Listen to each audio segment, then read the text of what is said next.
Voici notre quatrième vidéo de découverte de la foi chrétienne. Ce gros plan sur la vie de Jésus, où nous comprenons donc le cœur du message de Jésus. Qui il est, lui qui est envoyé par Dieu, lui qui est Dieu. Pourquoi il est venu pour sauver des pécheurs. Et comment est-ce qu'il sauve des pécheurs?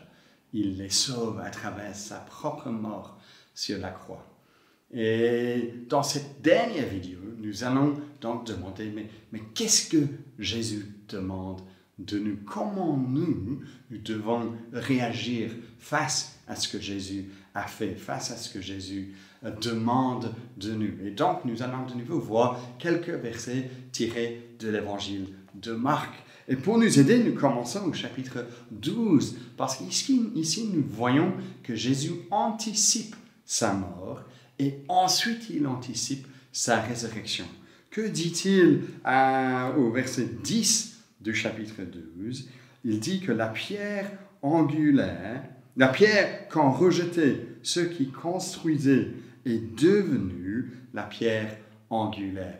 Il cite la première partie de la Bible, l'Ancien Testament, pour dire que lui, il est la pierre rejetée. Il est celui qui a été mis à mort, rejeté par les autorités religieuses de l'époque. Mais qu'est-ce qu'elle est devenue, cette pierre rejetée? Qu'est-ce qu'elle est devenue? Elle est devenue la pierre angulaire, la pierre la plus importante de tout le bâtiment, autour de laquelle le bâtiment est construit. Et cela anticipe sa résurrection d'entre les morts, car c'est l'œuvre du Seigneur, le verset continue. C'est un prodige à nos yeux. Jésus ressuscité, c'est un prodige à nos yeux. Jésus ressuscité indique qu'il est Seigneur, que sa mort sur la croix a été acceptée en quelque sorte par Dieu, que ça a marché, qu'il a pris sur lui les péchés de tous ceux qui se tournent vers lui. Et donc, que demande-t-il de nous, nous qui sommes encore des pécheurs? Nous ne sommes pas ceux qui sont morts sur une croix. Alors, que demande-t-il de nous? Et pour nous aider à cela, nous allons revenir vers un texte que nous avons déjà lu, au chapitre 2 de l'Évangile. Chapitre 2, Jésus dit, verset 17, que ce ne sont pas les bien portants qui ont besoin de médecins, mais les malades. Je ne suis pas venu appeler des justes, mais des pécheurs à changer d'attitude. Le vieux mot utilisé ici pour changer d'attitude, c'est pour se repentir, pour changer de direction. J'allais dans une direction et maintenant, parce que Jésus est venu, je vais changer de direction. Je vais suivre Jésus. Et comment est-ce que je fais ça? Je fais ça non pas parce que je mets suffisamment de choses dans ma vie en ordre pour que je puisse m'appeler juste. Non, je fais ça tout en étant pécheur que je suis, tout en étant conscient que je ne mérite pas ce qu'il a fait pour moi à la croix. C'est pour ça que cette foi chrétienne est une bonne nouvelle. Il nous appelle tels que nous sommes, des pécheurs. Et c'est un peu, si vous voulez, comme si nous sommes ensemble dans une salle d'attente pour le médecin. Lorsque nous sommes dans une salle d'attente pour le médecin, nous sommes là avec nos maladies, avec nos blessures, avec nos difficultés. Nous ne nous présentons pas comme étant des personnes en bonne santé, parce que sinon, pas besoin d'être chez le médecin.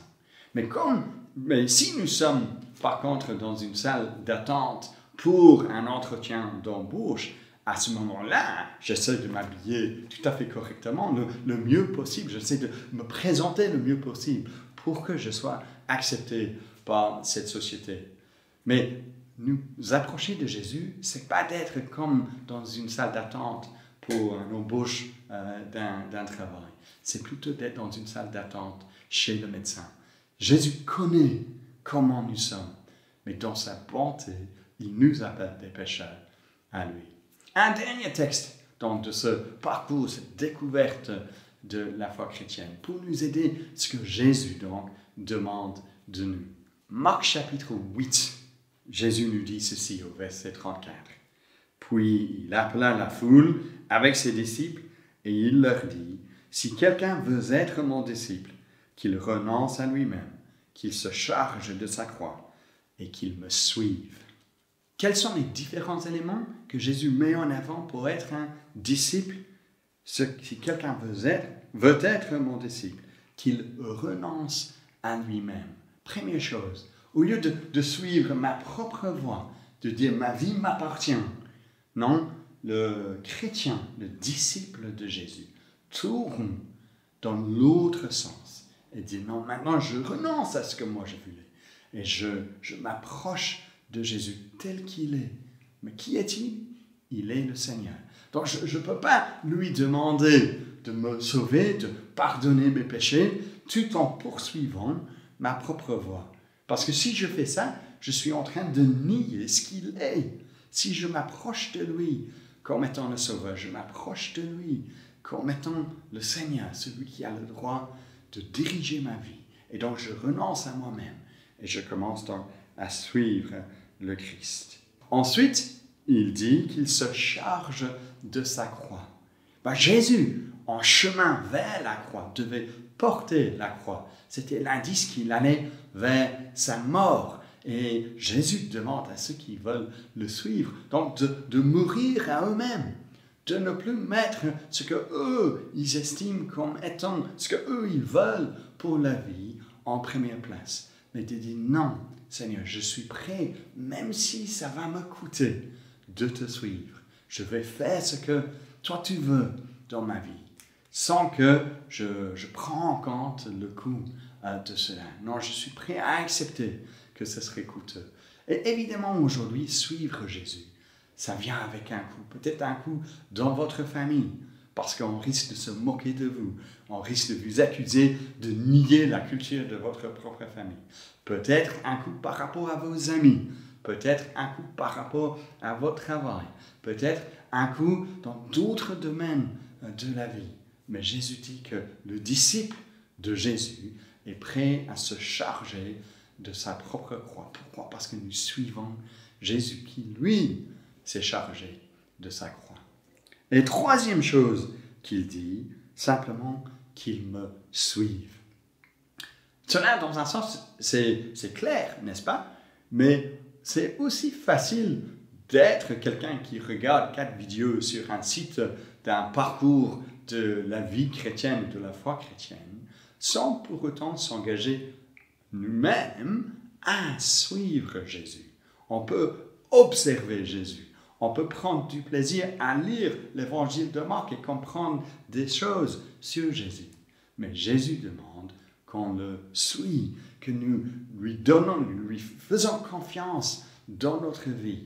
Et donc que nous activement nous plaçons notre confiance en lui. C'est un peu comme si vous êtes en bas d'une grande falaise et tout d'un coup devant vous, vous voyez qu'il n'y a pas d'autre sortie de secours. Il y a une grosse corde qui descend.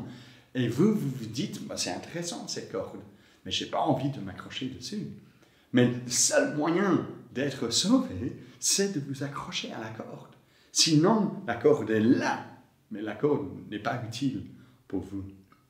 Et donc, si je m'accroche à la corde, à ce moment-là, la personne qui est au-dessus de la falaise enlève la corde et je suis sauvé. Mais Jésus demande qu'on s'accroche donc à lui, que nous venons à lui, pécheurs que nous sommes, pour retrouver pardon et grâce de sa part. Donc, c'est ça ce qu'il nous demande. Êtes-vous prêts, vous, à donner votre vie pour suivre Jésus? Non pas parce que vous êtes à la hauteur, non pas parce que vous êtes juste, mais que vous voyez à quel point Jésus a fait le nécessaire pour que je puisse, moi, le suivre. Ça, c'est la bonne nouvelle de la foi chrétienne. Donc, merci de nous avoir accompagnés pendant ces 4 vidéos. Et nous vous encourageons vivement à faire la suite, à faire le pas de croire en Jésus. Vous allez trouver sur ce site une prière que vous pouvez prier vous-même si vous voulez suivre le Seigneur pour vous-même. Mais sinon, contactez-nous et nous serons ravis de vous aider à aller plus loin dans vos démarches.